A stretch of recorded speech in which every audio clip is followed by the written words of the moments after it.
Hi student, yes study knowledge point में आपका स्वागत है। आज हम पढ़ रहे हैं क्लास 12 मैथ कैलकुलस और आज का टॉपिक है हमारा पैरामेट्रिक फंक्शन, जिसे हिंदी में कहते हैं प्रांचलिक फलन। यह प्रांचलिक फलन होता क्या है? Sometime x and y are given as function of a variable t r theta r phi, then t r theta r phi is called a parameter। यानी कुछ हमारे ऐसे फंक्शन होते हैं, जैसे अभी हमने थोड़ी देर नेक्स्ट क्लास में हमने पढ़ा था इम्प्लिसिट फंक्शन। जैसे ही हमारे पास एक एग्जांपल है y square x square plus y square equal to a square. ये स्टैंडर्ड इक्वेशन ऑफ सर्किल है। अगर हम यहाँ पर कोई भी पैरामेट्रिक फॉर्म पुट करें, जैसे x is equal to a cos theta और y is equal to a sine theta, अगर हम इसे पुट करते हैं तो हमारा answer right hand side show हो जाएगा। देखिए, हमने लेफ्ट हैंड साइड लिया x square plus y square, यानी एक्स स्क्वायर की वैल्यू ए कॉस थीटा का होल स्क्वायर और वाई की वैल्यू ए साइन थीटा का होल स्क्वायर। तो आंसर हुआ a square cos square theta plus a square sine square theta. Now a square common, क्या हो गया? Cos square theta plus sine square theta. ये हमारा आइडेंटिटी है, तो ए स्क्वायर मल्टीप्लाई 1 इक्वल आ गया ए स्क्वायर। तो इस तरह से हम इसका राइट हैंड साइड पाए तो ये जो x की वैल्यू है x equal to a cos theta, y की वैल्यू ए साइन थीटा, यह एक पैरामेट्रिक फंक्शन है जहां थीटा जो है पैरामीटर है। थीटा क्या है? पैरामीटर। यानी पैरामीटर हमें तीन तरह से मिलेगा, यानी थ्री फॉर्म में, या तो t के फॉर्म में होगा, या तो थीटा के फॉर्म में होगा, या तो फाई के फॉर्म में होगा। ठीक है, जैसे हम पैराबोला का पढ़ते हैं Y square equal to 4ax, तो यह इसका जब भी हम निकालेंगे तो वो टी पैरामीटर में होगा। और इसी तरह से जब इलिप्स का पढ़ते हैं या हाइपरबोला का पढ़ते हैं तो वहाँ फाई इस्तेमाल कर लेते हैं। ठीक है, अब इसका वर्किंग मेथड क्या होगा? हमारे पास दो फंक्शन दिए होंगे, दोनों में पैरामीटर लगा होगा, यानी टी यहाँ पर यह फंक्शन है x equal to f t, y equal to phi t, दोनों ही टी पैरामीटर पर बने हुए हैं, इसलिए हम डिफ्रेंशिएटिंग विथ रिस्पेक्ट टू करेंगे पैरामीटर टी पर। यानी इसका डिफरेंशिएशन करेंगे D by d t x के लिए एफ डैश टी आएगा, और इसका डिफरेंशिएशन करेंगे d y by d t phi dash t के लिए, ये इसका डिफरेंशिएशन होगा। फिर क्या करेंगे? D y by d x हमें गेन करना है, इसलिए d y by d t, यानी इक्वेशन 4 में इक्वेशन 3 का डिवाइड कर देंगे, तो d y by d t ऐसे ही रहेगा, ये रेसिप्रोकल हो जाएगा d t by d x, d t से d t cancel, D y by d x की वैल्यू आ जाएगी phi dash t upon f dash t. अब कुछ एग्जांपल लेते हैं जो एनसीईआरटी बुक 5.6 से लिया गया है, आइए देखते हैं।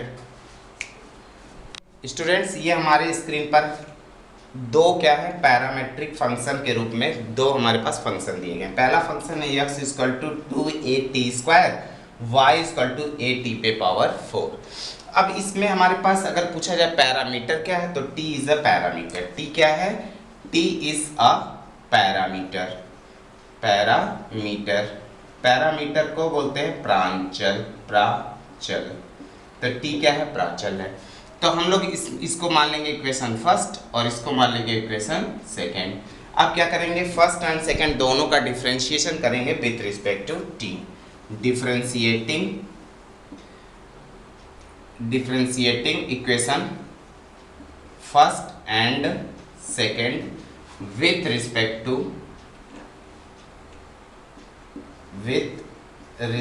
to parameter. पैरामीटर क्या है? t है। तो आइए पैरामीटर t के रिस्पेक्ट में हम इसका डिफरेंशिएशन करें, तो d by d t x is equal to 2a constant term है बाहर, d by d t t square.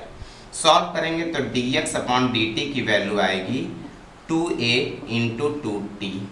Solve करेंगे तो dx बाई dt की वैल्यू आ जाएगी 4at, इक्वेशन थर्ड। अब क्या करेंगे? इसका करेंगे dy by dt, a constant term है बाहर, d by d t T पे पावर 4, तो ये हो गया dy बाई डी टी, ये हो गया a into 4t cube. Solve करेंगे तो dy बाई डी टी की वैल्यू आ जाएगी dy by d t 4at cube, equation आ गया 4।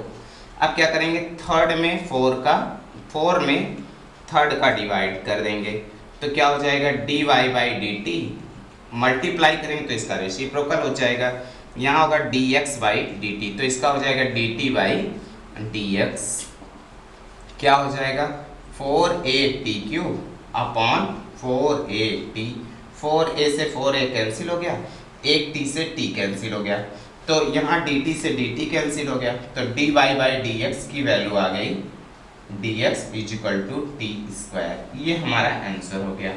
समझ में आया स्टूडेंट्स? नेक्स्ट एग्जांपल है हमारे पास x is equal to a sec theta, y is equal to b tan theta, यानी इसका हमें डिफ्रेंशिएटिंग करना है। ये दोनों हमारे पैरामेट्रिक फंक्शन हैं।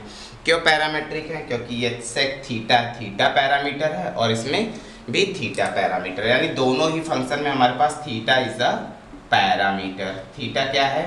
पैरामीटर है।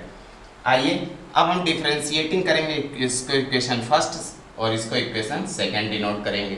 तो डिफ्रेंशिएटिंग होगा, differentiating with respect to theta, with respect to theta यानी पैरामीटर हो गया, from equation first and second. तो चलिए डिफ्रेंशिएटिंग करें, तो dx upon d theta equal to a constant term है d by d theta sec theta.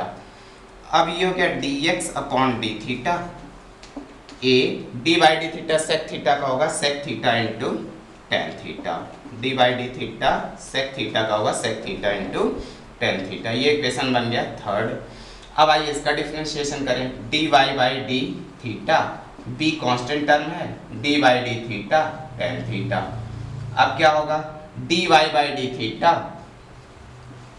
b और d by d theta का होगा d by d theta tan theta का होगा सेक स्क्वायर थीटा। ये आ गया इक्वेशन 4।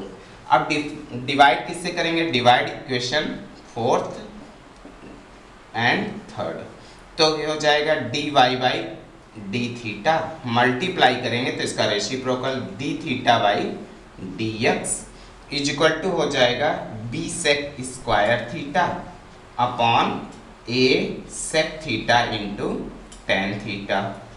अब इसमें से एक सेक थीटा से सेक थीटा कैंसिल हो गया। अब हमारा आंसर आया dy by dx is equal to b upon a sec theta upon tan theta.